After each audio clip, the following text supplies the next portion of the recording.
Hey folks, everything new under the sun. A quick update to my European viewers about electricity prices, and I think this is going to come to North America sooner than we all think. Now, there's a heat wave in Europe, and we know that, of course, there's gas supply shortages in Germany because of Russia shutting down the Nord Stream pipeline to, what is it, 30-40% of actual capacity. They were going into effectively energy rationing because of that. And now, because of the massive heat wave, they can't even keep nuclear reactors going because they can't cool them properly. And because of the heat wave, everybody's using more electricity to try and cool their houses with air conditioning.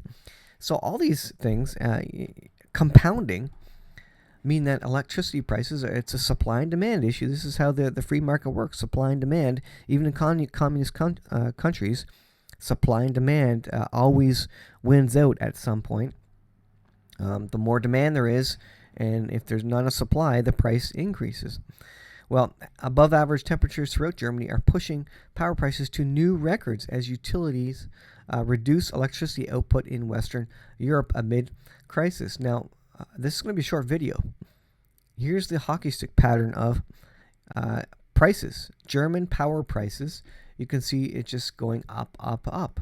This is what's going to happen in the rest of the world as heat waves continue, energy prices increase as we divert more petroleum to the UK. That means there's less supply here. That means demand stays the same, supply goes down.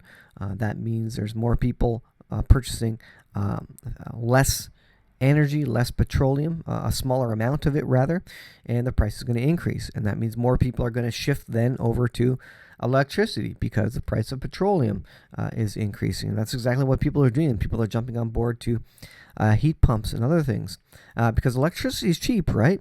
And also people are going to electric cars because electricity is cheap, right?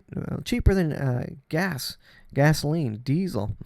Well, only for a short period until the electric companies figure it out and the strain on the grid increases. Then they will have to increase prices to either build out that grid or bring new power stations online.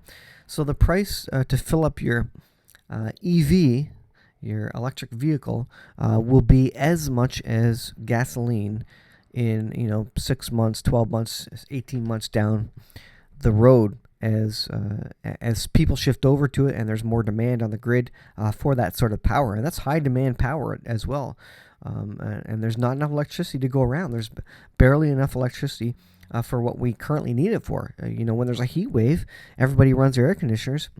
There's brownouts and blackouts across the U.S. So how is there going to be enough grid power for everybody to have an electric vehicle? There's simply not.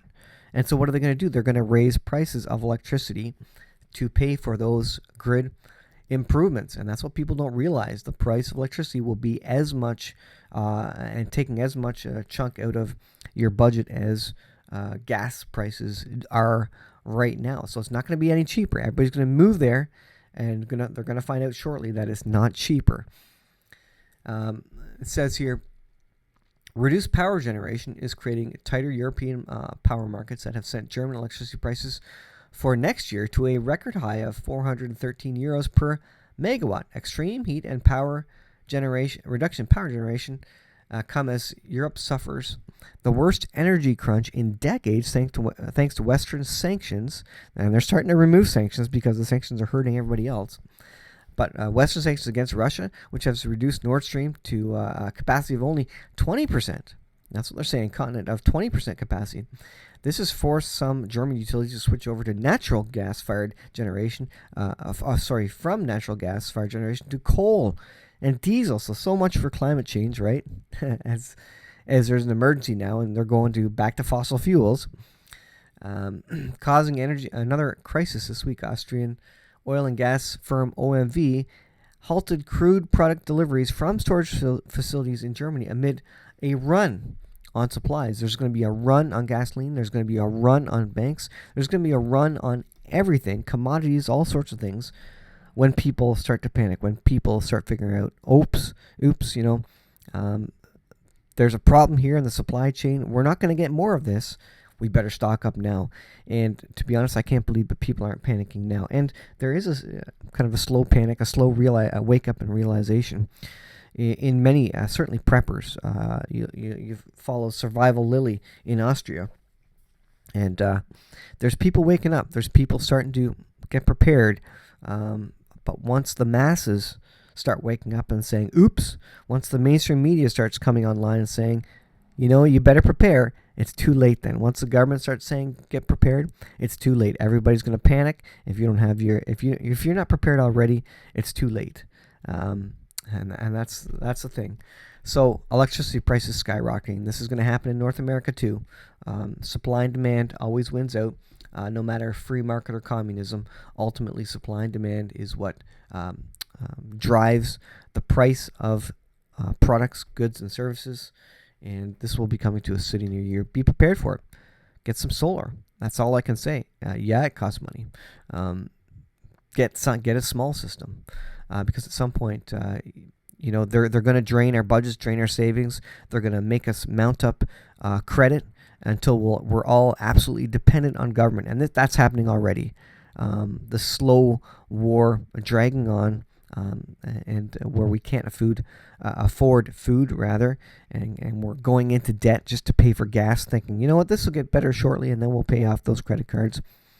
And that problem's happening everywhere, folks. We're losing money quickly.